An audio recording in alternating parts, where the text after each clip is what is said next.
Good evening, Nazareth Elite, Boker Tov in Billings, Montana, and hola from San Juan, Puerto Rico. My name's Wayne Firestone. Pleasure to be with everybody again. We got folks from Virginia Beach, Brookline, Massachusetts, Amsterdam, where it's cold, New Jersey, where it's also cold, Seal Beach, California, warmer, Ottawa, Michigan, South Florida. We've got all corners of the earth. Calgary, thank you for being here with us. Providence, I'm assuming that's Providence, Rhode Island, Hartford, Connecticut. We've got a global audience for a global city, Haifa. So much so, we had to do 2 episodes with Shahar. We couldn't fit it all into one. Before we jump into the wonders of Haifa today, tell us where else you would like to go. I mean, audience choice, right? We're not going to do it today, but afterwards, Shahar and the team will talk about it. Tell us a little bit about some of your secret gems and jewels of places that you would like us to take you on a virtual tour in the future. You remember that old Microsoft commercial, where do you want to go today? Well, we're a little slower. Well, where do you want to go this year? Okay, so we're going to plan ahead for a tour in Israel, for a place, a destination that's special to you. Go ahead, start lobbying. We'll choose 1 or 2. We have already a nomination for Masada. Beersheba is coming in. Put something in the chat, a place you'd like to have us visit at some point along the way, and we'll make sure that we sort of plot something for you that makes it lots of fun. Some of these are places, Dead Sea, we visited before, but we'll look at it. Maybe Shahar's got a different take on some of the places that you would like to visit as well. Somebody wants to go back to the Mishkan Museum. Guess what? We're going back. So we're with you. Tel Aviv, Zikron, lots of great choices, lots of places to go. Modi'in, haven't been there. There's an interesting place. The Golan, Jerusalem. Now, I see we have an opinionated audience, which means Manashana Halayla Zeh. Nothing new today. We've got lots of folks, lots of opinions, lots of great places to visit in Israel. So let's get started. Shahar, we had so much last time.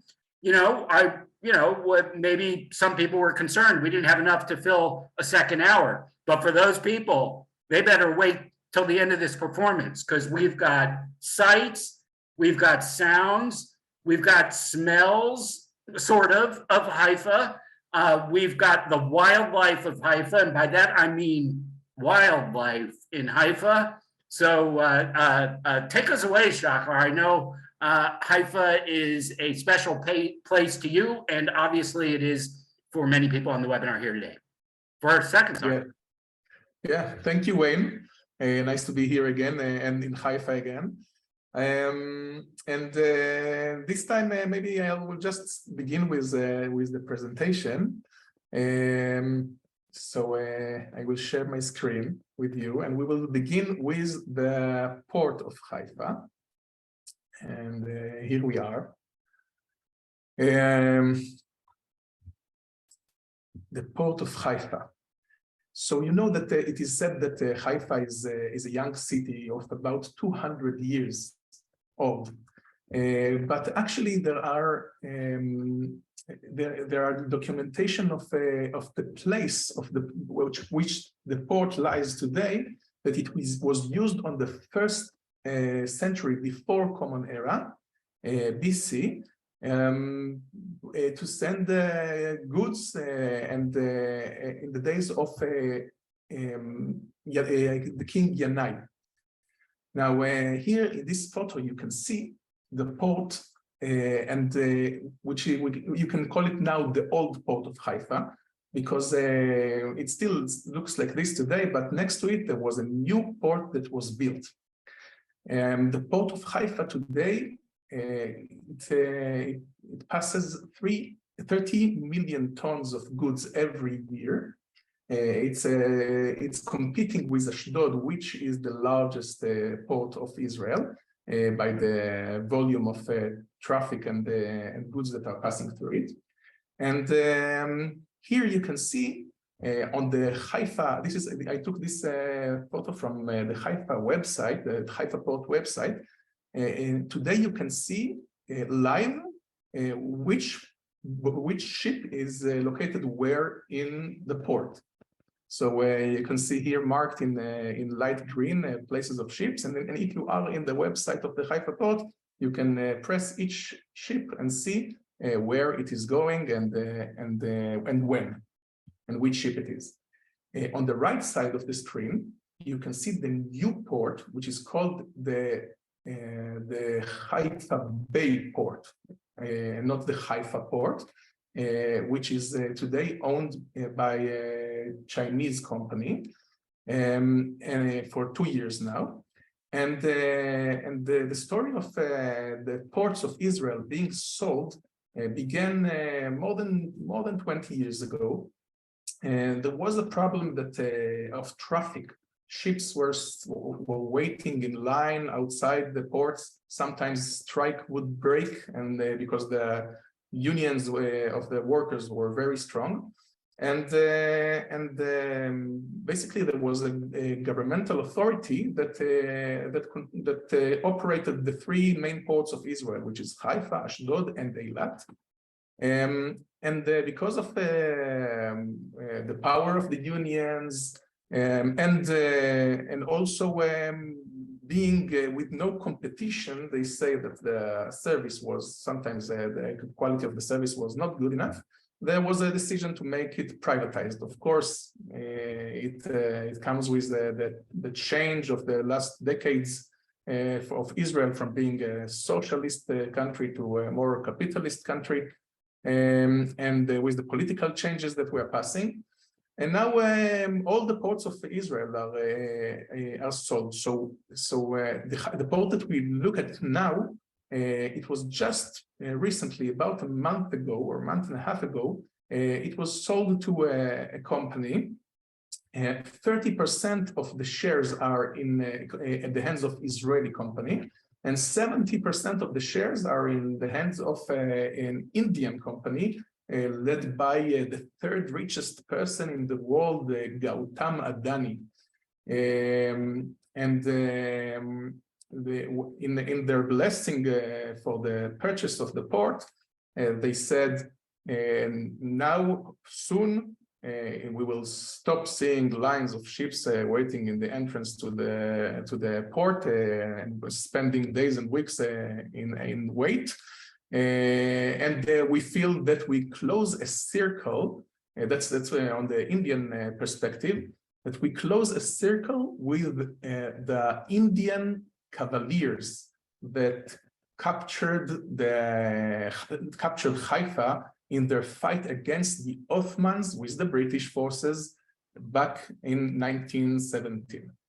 So 106 years ago, Indian soldiers on horses and lances entered the city and marched in the March of Victory in the city.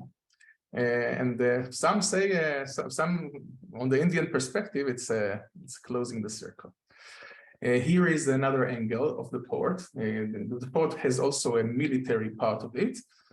On the left, there is a building here you can see with the word Tzim on it, which is the Israeli ship company that also was privatized. And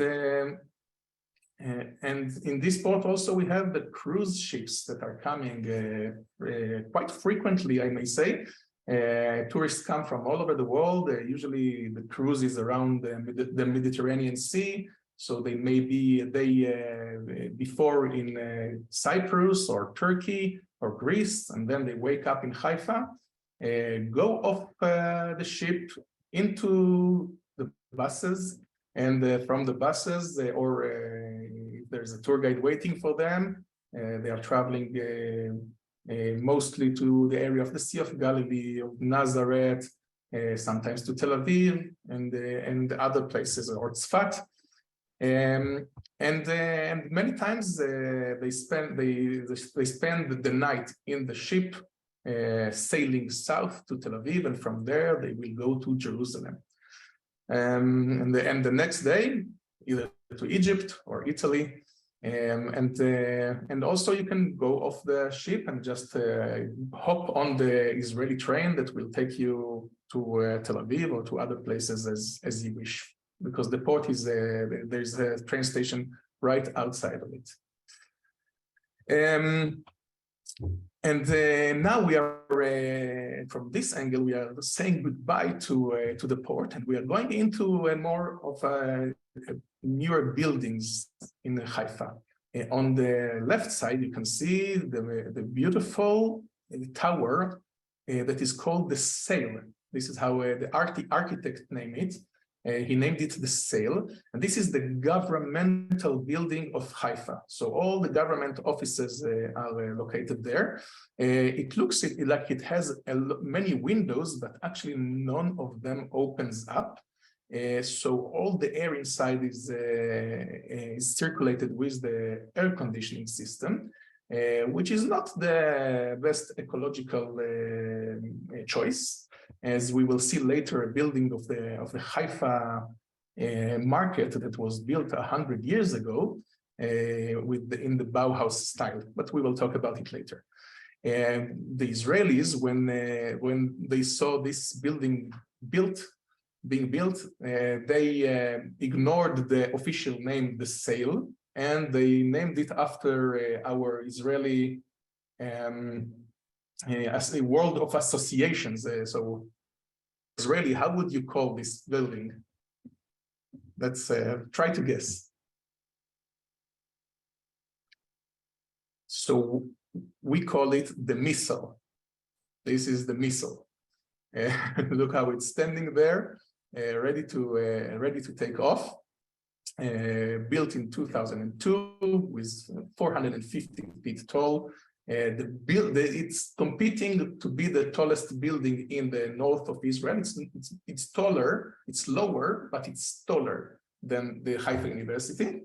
And if you don't count the antennas on top, then there is one other building of the electric company which is taller. Wait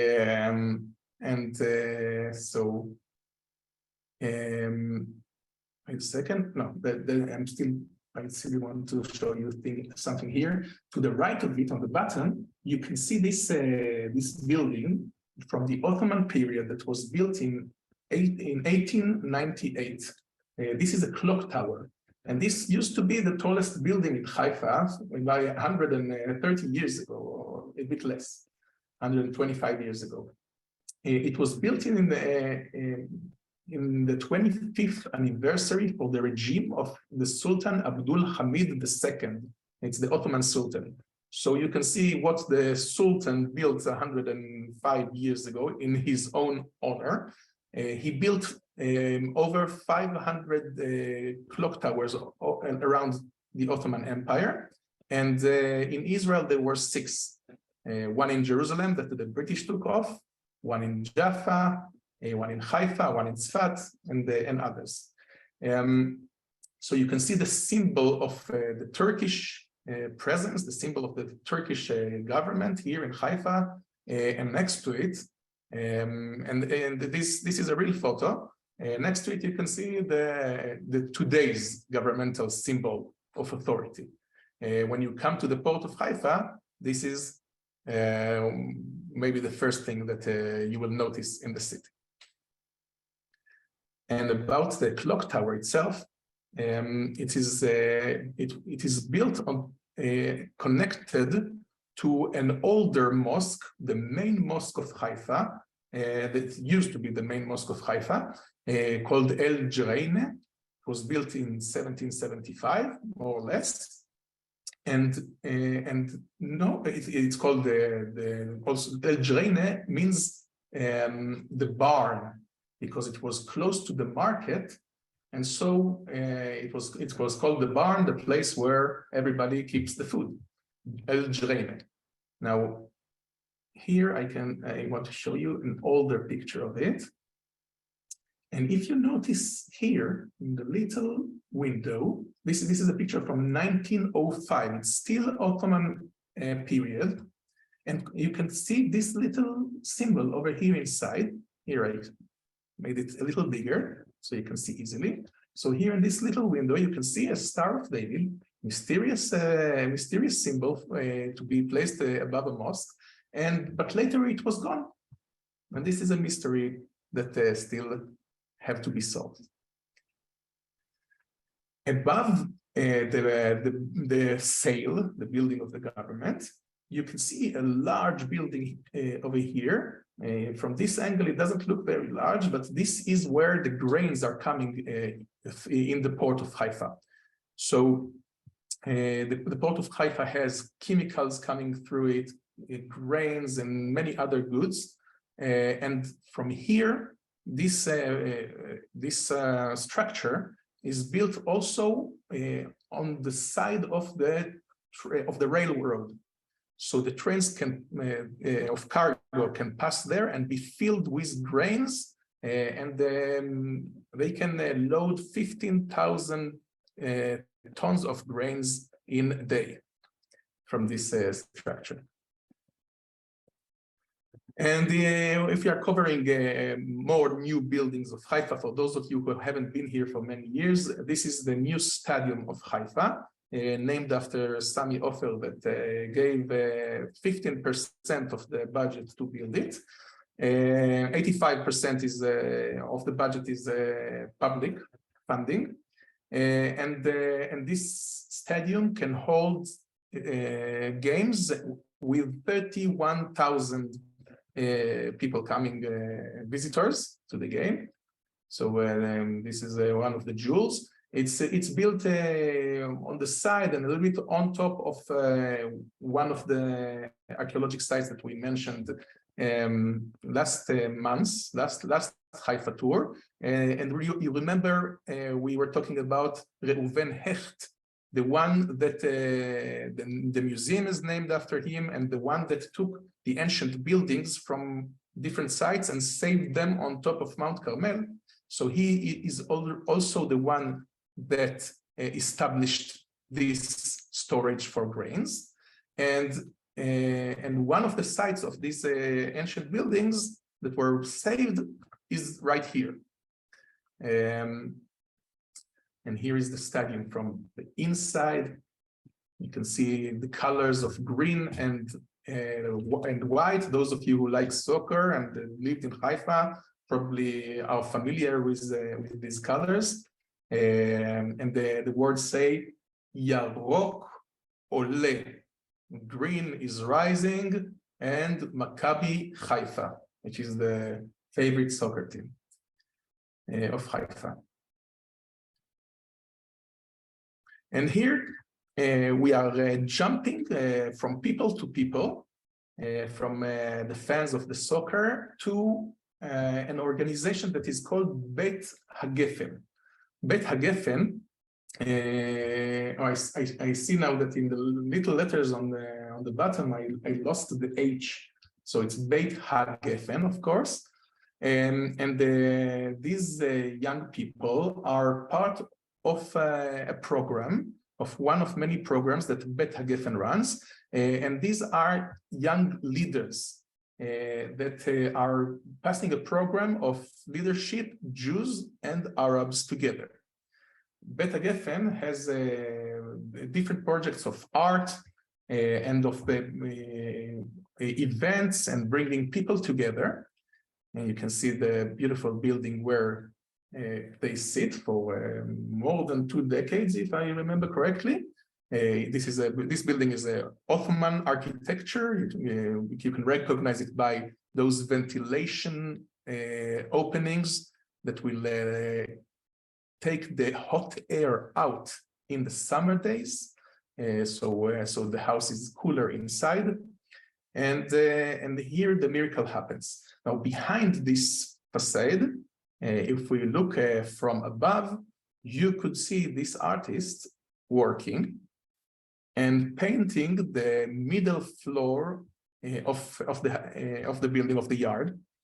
And this guy is one of a collective, of an artist collective that is called Broken Fingers. Fingers as a, it's not fingers, but it's fingers. And this collective exists for more than 22 years now. They are four artists And in the beginning, they used to do graffitis and run away from the police, sometimes being arrested from time to time. After some years of activity, they became famous. People began to invite them to different parts of the world and decorate buildings. And also in Israel, the way that the Israelis and Israeli authorities also observe the street art and the graffitis on the walls is changing with the time. In the past, it was considered something that a little criminal activity of spraying on houses. But as the years go by, the decades changes, and now municipalities invite artists to decorate buildings. And if you visit Haifa and Tel Aviv, there are areas that you can walk for a tour. And also the graffiti tours scene is blossoming. And you can see many guides lead groups and teach them about the graffiti artists that you can see in the streets. So this one is from Broken Fingers. Their names are unknown. They have nicknames. And Shahar, is this? Oh, I was just going to ask if this was indoors or outdoors. You can see from, or I assume the municipality chooses specific places where the graffiti art is allowed to appear. Of course, usually it will be, they will choose the wall that they want to paint. But instead of just painting it white or off-white, then some artists will be brought to decorate it. When you go in Jerusalem, in Haifa, in Tel Aviv, you can see those buildings. It's not everywhere yet, maybe one day. But when you think about neglected buildings versus graffitied buildings, sometimes the graffiti looks better than the neglection. Sometimes not. It depends on the artist and on your taste. They have funny nicknames. The Broken Fingers. One is called Unga, Tanet, Kip, and Deso. And they don't publish their names. They say that they prefer not to be known by their names. So the focus is on their art. And as you can see, the art is the colors that they use are usually they don't mix. White is white, green is green, blue is blue, and this is something that you can see all over their art in the world. They also published a book recently, 2 years ago, concluding 20 years of activity. And as they describe themselves, now that they are recognized and their art is loved, they don't need to run away from the police, and they are not 20 anymore, but they are past their 40s. And then their focus of art is different.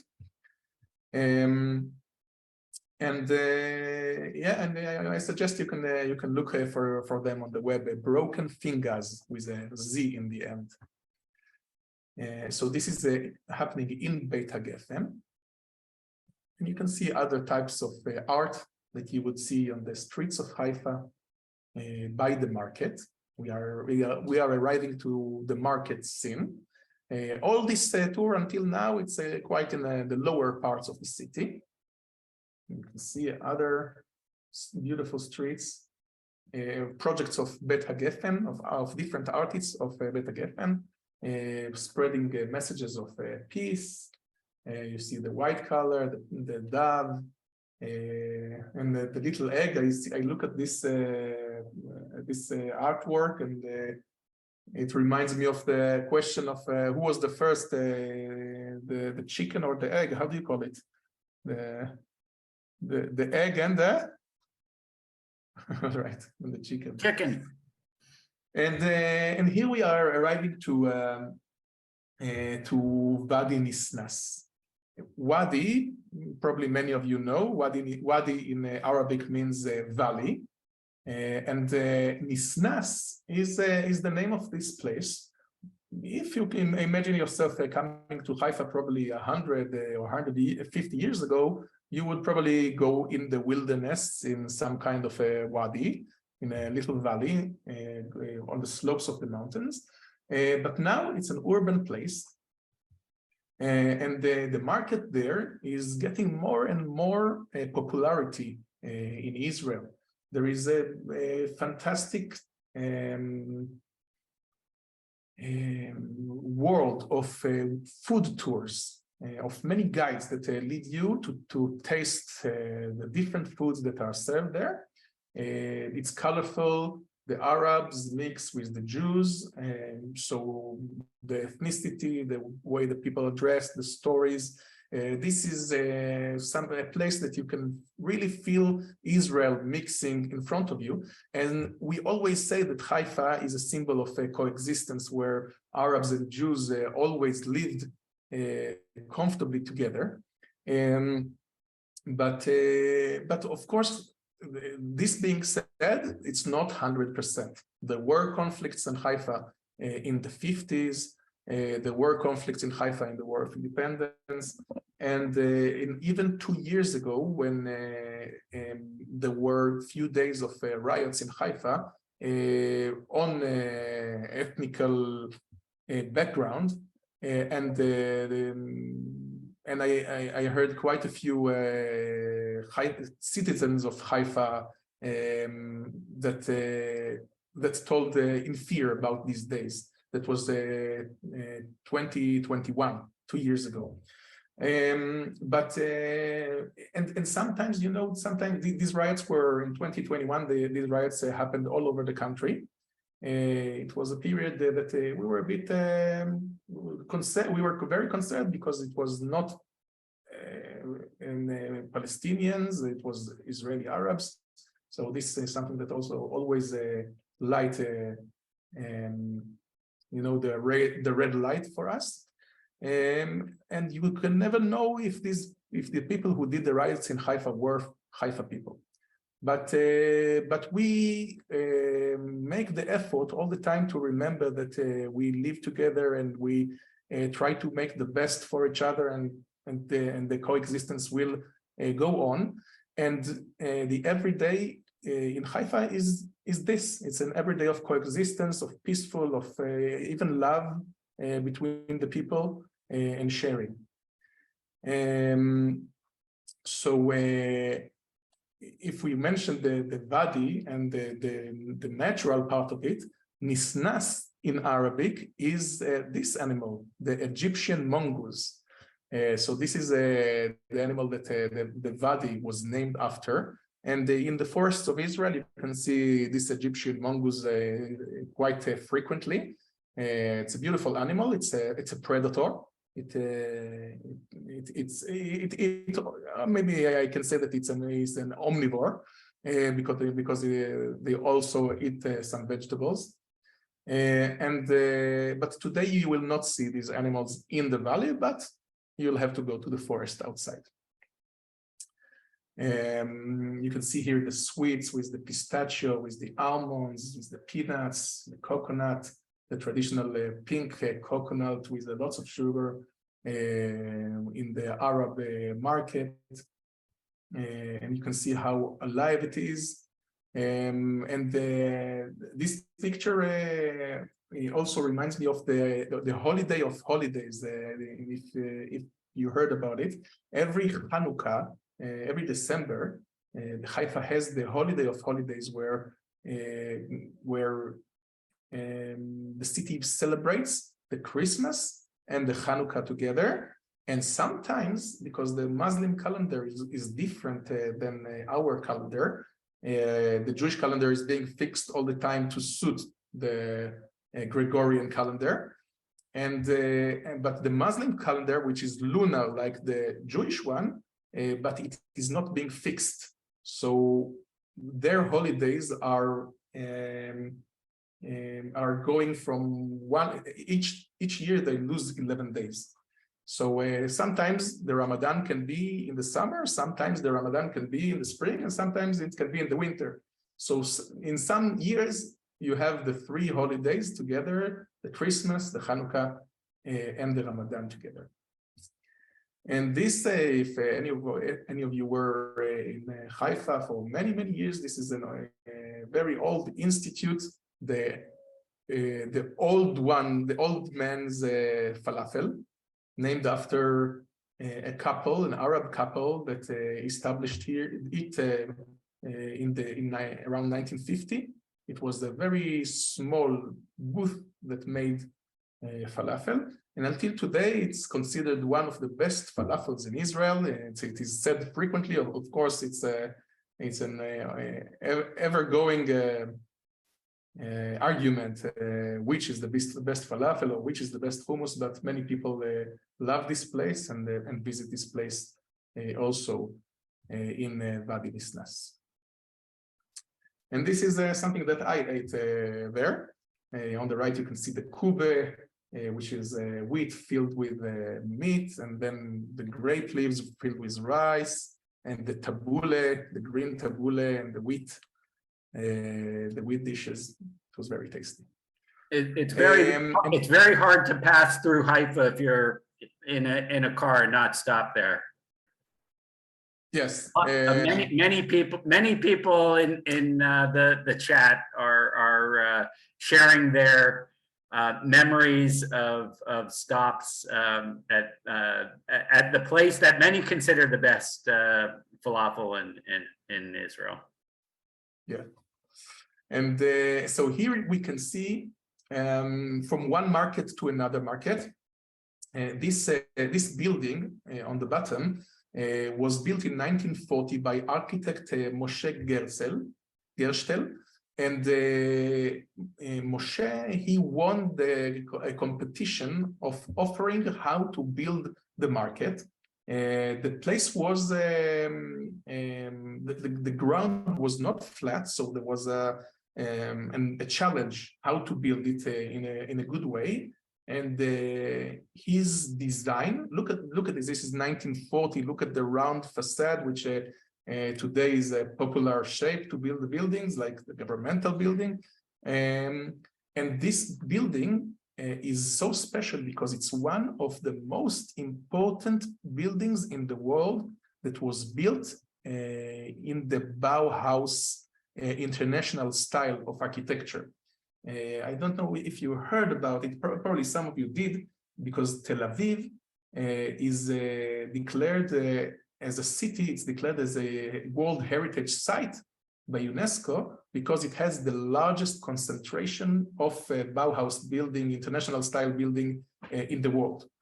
And in a nutshell, during the 30s, the Nazis, when they started persecuting the Jews after in 1933, they came in power, and many architects fled from Germany and moved to Israel. And when they came to Israel, they did what they learned, what they studied, which was the international style, which the Bauhaus is the most famous name of it, is one of these styles.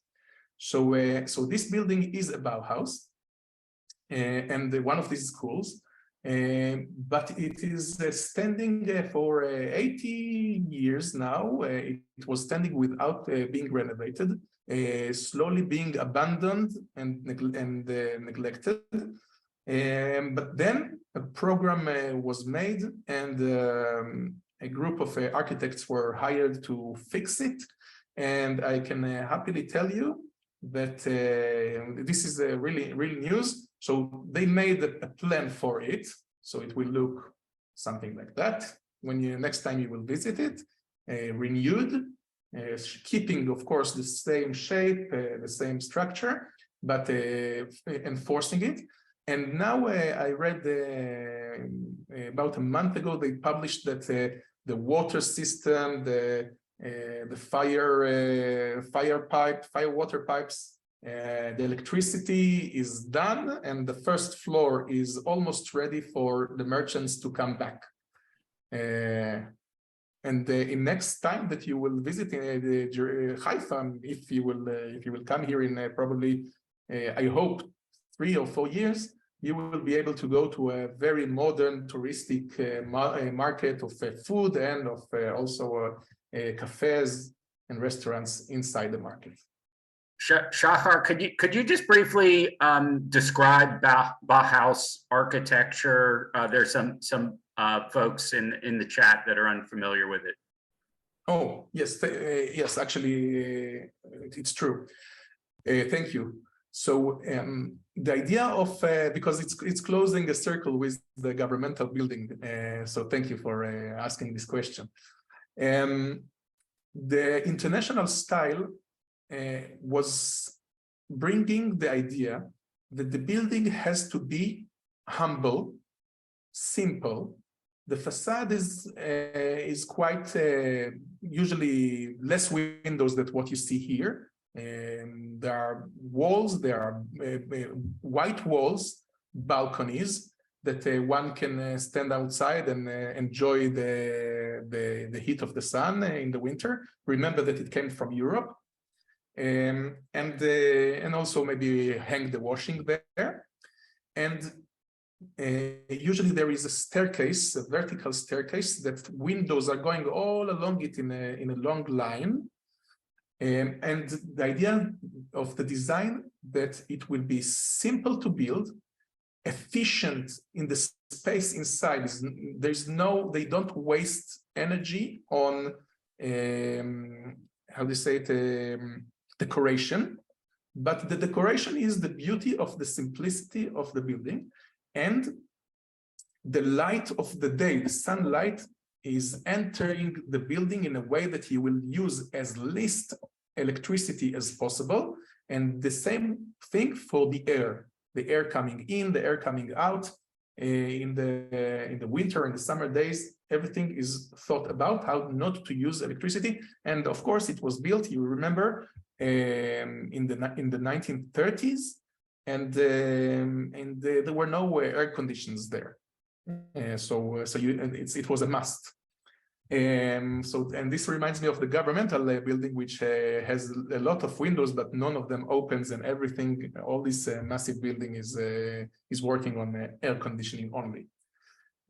So I wonder what will they do with this building when they finish renovation? Will the windows open or not? We will wait and see.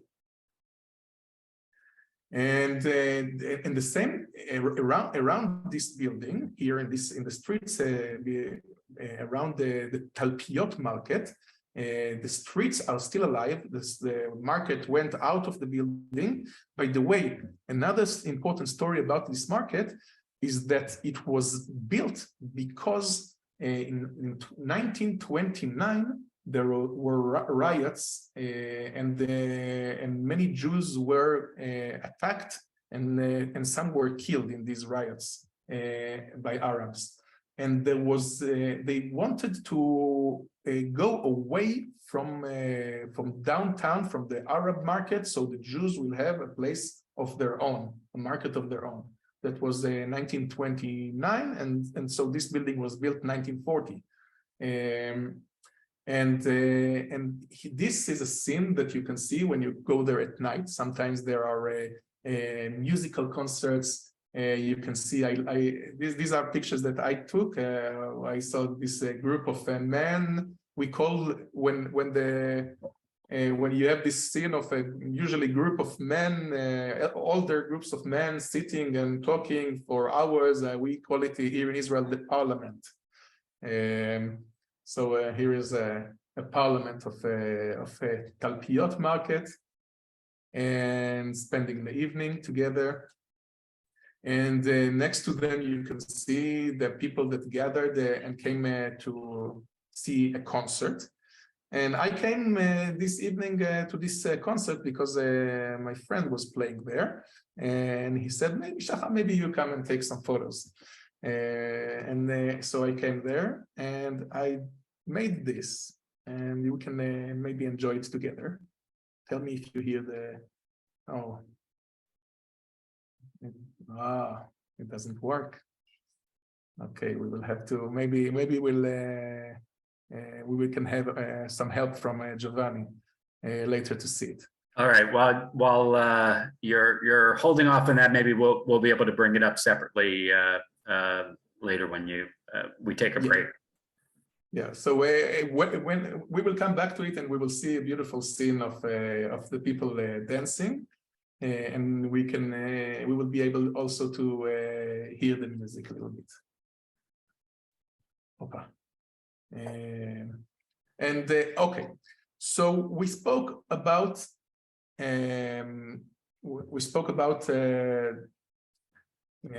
the food. We spoke about the markets. We spoke about the celebrations and all the tours that the tour guides bring people to taste food. And in this situation, in today's world, there is an issue of food waste. And you know that we throw 30% of our food is lost. 30% of the world food is lost. Some of it is lost when the farmers don't pick it from the trees, and some of it is lost because we people it gets rotten in our refrigerator, or it doesn't look good enough to eat, so we throw it away. And there's somebody that likes it, and these are the wild boars. The wild boars in the last maybe decade are taking, some would say they are taking over the city. The wild boars are an amazing, they are strong, they are resistant, they eat everything. They are real omnivores. They can eat rotten vegetables, they can eat dead bodies, and they say that they can even prey on small living animals, and of course insects, beetles, and etc. They eat with no problem. They are about a male can be easily 200 and 250 pounds and 6 foot long. And they tend to be their shape, their skin and the hairs are very hard, so they can pass through the bush without being wounded. And their shape and their body is shaped for confrontation. So if you scare one of them, usually if they see a man or a woman in nature, they would run away. But if you happened by mistake or in purpose to block their way, or to surprise them while they are sleeping, or scare them while they are protecting the young, they may charge. And when they charge, they can, how do you call it when you hit somebody with your head? Like they can hit you with their head. So a hit from this animal can easily break your legs and your ribs. So it's a big animal, and it can be dangerous. It's not a lion. It can be dangerous. It's called a headbutt. We have lots of people familiar in the audience with this phenomenon, but I don't think they've ever had one from a wild boar necessarily. Yes. So here you can see those wild boars visiting a house, so with some little playground outside. So of course it's a place where children play. And here, hopefully this video will work. Yes, you can see them in the city, and look at these little ones feeding from the garbage, and look at the father, a responsible father or a mother. Actually, it's very difficult for me to say, but from the size, I think it's a father. And you can see that the trash can was chained. It was caged and chained by the municipality, because until recently they would just push it and make it fall on the road so they can eat from inside. So now the garbage cans are chained, and still they know where it is, and they know where to get it. And now for this one, it was a bit too difficult. Look at those little ones. And the wild boars are reproducing, one of the fastest reproducing animals in the mammal life of their size. And their reproduction is of the female are fertile after they pass 60 pounds. So if they have less food, then they get fertile later in life. And if they have a lot of food, then they can get pregnant much earlier in life. And they get to adulthood at about 1 year, 1 year and a half, and every birth they give birth to 3 to 8 little piggies. So they can multiply their population in 100% every year, each year. Imagine yourself. In the past, they did not have food in the garbage, and they had to find their food in the forest. And also, there were animals that would eat them, maybe bears or leopards, and in ancient days also lions. And now nobody is killing them except some hunting from the Druze side that they like to hunt them. And the people of Haifa are crying, and they say, "Look, they are taking over the city. Look at this video. This big, probably male, is outside a school. I'm sorry, he's outside of a school, and he's taking the school bag of a child, because there is food there. And the man that is filming the video, he's shouting, look at him, poor boy is taking his homework. Now we can really say that his homework were eaten by a boar." And the teacher will believe him. But you can the person is the people there are calling them and telling him, take the bag away from him, and he said, "No, I'm scared." So this is some kind of a reality in Haifa today. And this, for example, this is the municipality published this.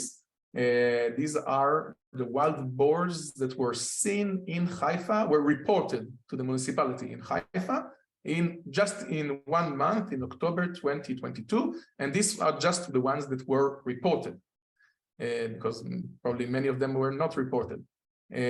So you can see the distribution around every valley here. The valleys that have the nature in the trees is a place where the boars can sleep and rest, and then they can just walk into the city, into the neighborhood, get their food, and go back home.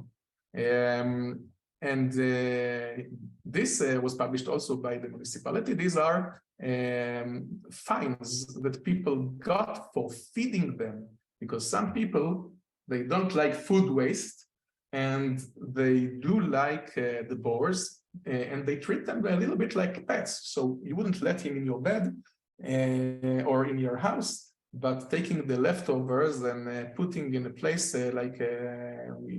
many people feed cats in Israel, and the municipalities even prepare places for the cat feeders. So here, this is your place to feed the cats. But feeding the wild boars, just making them come more and more to the city. And you can see in the news from time to time, a boar took a sandwich from the hand of a girl, and it can be very scary. So there is a big debate of how to deal with it, because the municipality began some years ago to kill them, but then many people opposed to this. And then they say, what can we do? I mean, they have food, they double their population every year. So what can we do with them? So one of the ways to confront it is to make fences around the natural parts. So where the pigs are entering the city, to block it with long fences, which disconnect the natural part of the city from the urban part of the city. We'll see. This is an ongoing problem and an ongoing question.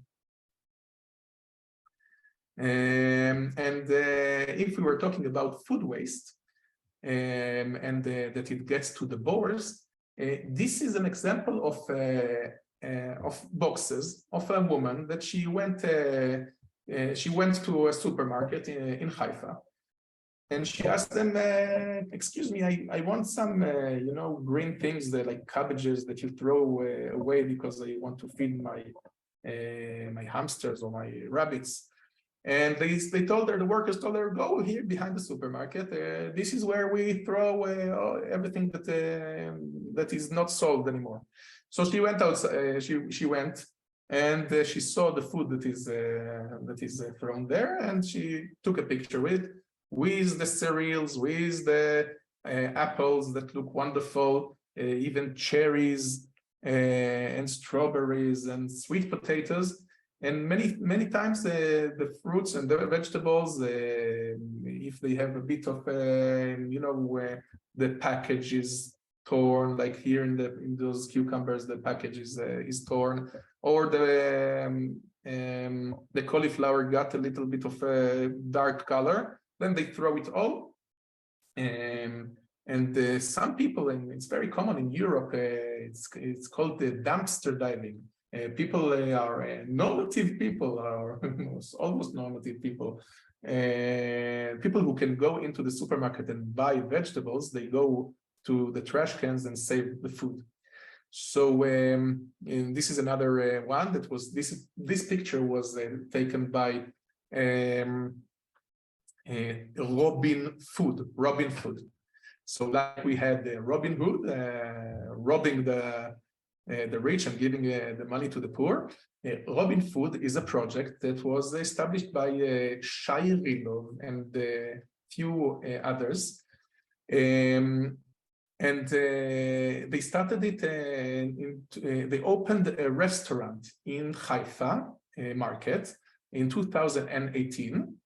And in this restaurant, cooperating with a chef, they took the only food that was thrown in the market that by the merchants, and made fruit from it.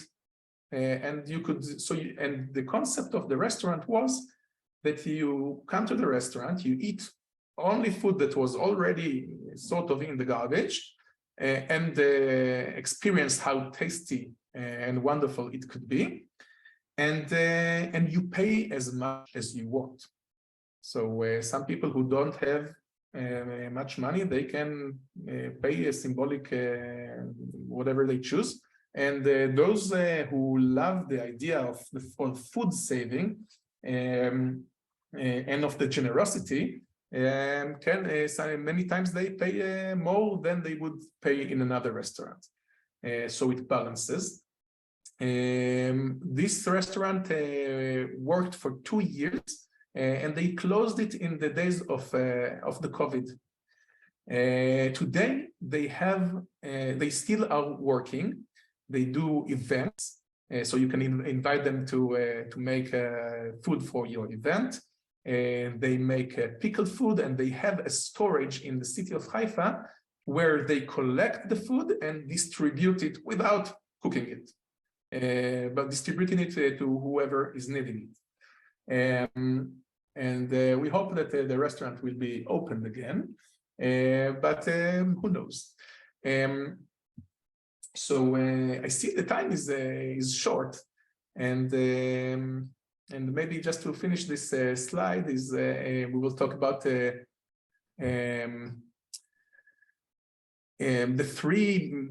three major ways that food is lost is of how to reduce food. The first one, the first way to fight it is the reduce of food loss. If it's in the farmers, or in the customer's home. And what this restaurant was doing is the second strategy, which is saving the food. If it's thrown, save it.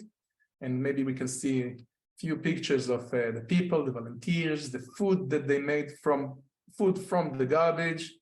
And now that's what they pickle these. You can buy those pickles. And here they went. This is recently they were invited to Rome to show what they do and how they feed with food that they saved. So they saved food from Rome markets, and here they feed the ambassadors and the diplomats, showing them the miracles. And this is another project also on the same idea of that is all over Israel, in Ashdod, in Tel Aviv, in Netanya, in Haifa, in Jerusalem. People collect, it's called the fridge. They collect food they save the food. And these are some of the activists. They collect the food and they fill the refrigerators so the needy can come and use it and look at it. It looks wonderful. For me, yes. And yeah, I think it's time for a couple of questions. The time Sure. Let's get one quick one in. A lot of people are asking about the influence of the German architecture when you were talking about Bauhaus and the German colony in Haifa, as there are German colonies in other parts of the large cities. Could you tell us a little bit about how that is special in Haifa and specifically the Templars and their role? So when we tell the story, the Zionist story, and we tell about the first Aliyah that came in 1881 and established Zichron Yaakov and Petach Tikva and other places, many times we tell the story of those who came before them, which were the German Templars, religious Protestant people that came to Israel believing that developing the country and preparing it to the arrival of the Jews will accelerate the return of the Messiah. And so they built their colonies. And we are talking about the year is 1860. It's an Ottoman Empire. They built colonies where Tel Aviv is today, in Jerusalem, in Haifa, and in the Galilee, in many places. And basically, it said that they are the first that bring modern Western architects and medical doctors, and they make a change, the first step of change in the country that 20 years later will be followed by the first Aliyah. So aligned, the Baha'i gardens were built aligned with the German colony in Haifa. And until today, you can see the beautiful houses that are built in 19th century style German stone houses, beautiful houses. Each house above the door, they have a phrase in German, that's a quote from the Bible. But the story of the Bauhaus is almost 100 years later, and it's totally separate. Because this is modern architecture, international style. The building is different. The houses have a plaster on them. They are painted in white. The Templars' houses were just stone outside. Until today, you can see them. Well, Shahar, we have already recommendations for a third and a fourth on Haifa, but we can't only do Haifa. We've got a whole country to cover, and we've got lots of great suggestions from the audience today. Thanks for taking us literally to the heights and the depths of Haifa and introducing us to yet another challenge that Israel faces. There seem to be no end. Even a boar who could steal your kids' homework. So you heard it here. We try to bring you the stuff that you won't find anywhere else. We have brought you a bit of the wildlife in Haifa, but we're going to leave you with a different kind. We're going to run that video that Shahar keyed up before of a different kind of wildlife in Haifa with some music and dance and some of the sounds of Haifa that you can expect at night. You can expect from us more episodes. Our next scheduled program, March 5th, Pilates. Come back and join us to make sure that you stay in shape. Shahar, great to be with you. We're now going to go to the video. You'll get a little bit of a taste of a different aspect of nightlife and wildlife in Haifa. Thanks everyone for being with us. Enjoy this, some more of the sights and sounds of Haifa coming at you now live.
It's called Susu.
Guy that just came in the video is Shai Rilo. The same guy.